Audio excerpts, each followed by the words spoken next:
Good afternoon. This is Rochelle Thomas, and I decided to look at the Scopes monkey trial, which was set in Tennessee in the 1920s. Just a quick rundown. It was basically just a school teacher that agreed to be prosecuted on on the teaching of evolution, which was a very controversial subject at the time.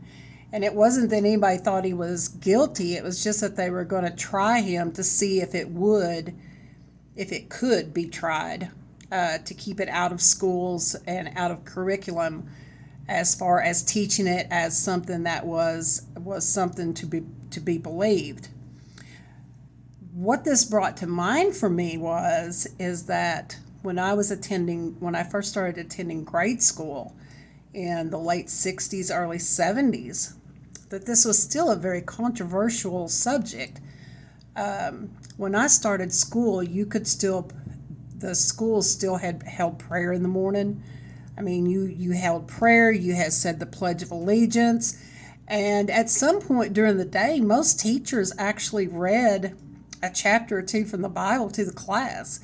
So, growing up in rural Arkansas and looking at the controversy at which this held in the 1920s, I actually can look at from experience and say it still held a lot of controversy in the late 60s and early 70s.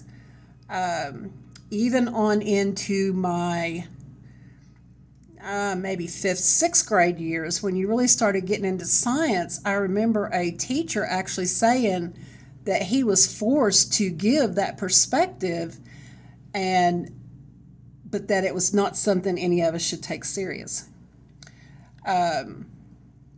What I did find interesting when I was reading the stuff about the Scopes trial, like I said, was the fact that everybody knew this teacher did not. I mean, it was like a meeting held to look at, okay, will you say you did this so we can try you, and we'll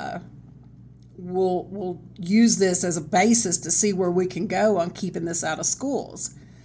And I think that maybe in the South that was pretty effective as far as keeping evolution from being taught seriously in the schools.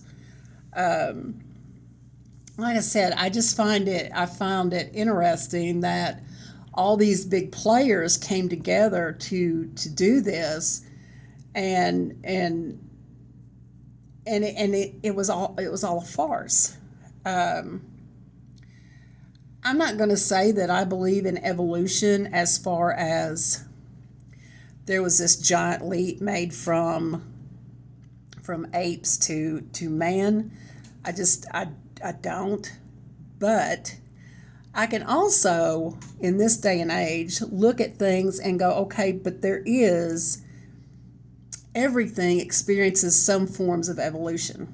I mean, it's part of being a living organism on this planet. Every single living organism goes through some kinds of evolution. And thankfully, we have gotten to a point with science and teaching where we can look at it that way. But as far as the fundamentalists, it was a pretty hard push that to keep it completely suppressed. And there was no scientific basis for that. It was just because went against everything they believed. I think that's it on that. Like I said, this was really interesting. I mean, it's as far as the players and all that, it's pretty dry about what it was. I mean, it was, like I said, it was this group of people. This Scopes, Mr. Scopes was just a substitute teacher. He wasn't even an everyday teacher, and he wasn't even sure that he had covered that material. So I understand why they call it the monkey trial, because it was. I mean, it was kind of like a circus staged just so this one group of people could prove their point. So anyway, thank you, and this was a very interesting topic.